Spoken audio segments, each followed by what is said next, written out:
ৰহমতুল্লাহি ওয়া বাৰাকাতুহু। মই সন্মান সহকাৰে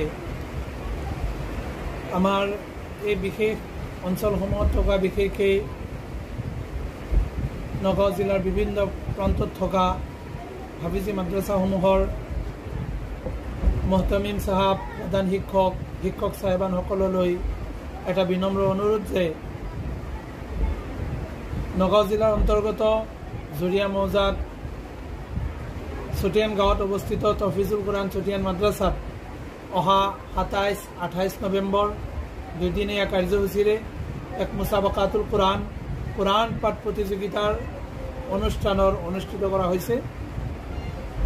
উক্ত কুৰাণ পাঠ প্ৰতিযোগিতাত 3টা ফৰাত 3টা জামাতত প্ৰতিযোগিতা লোৱা হ'ব।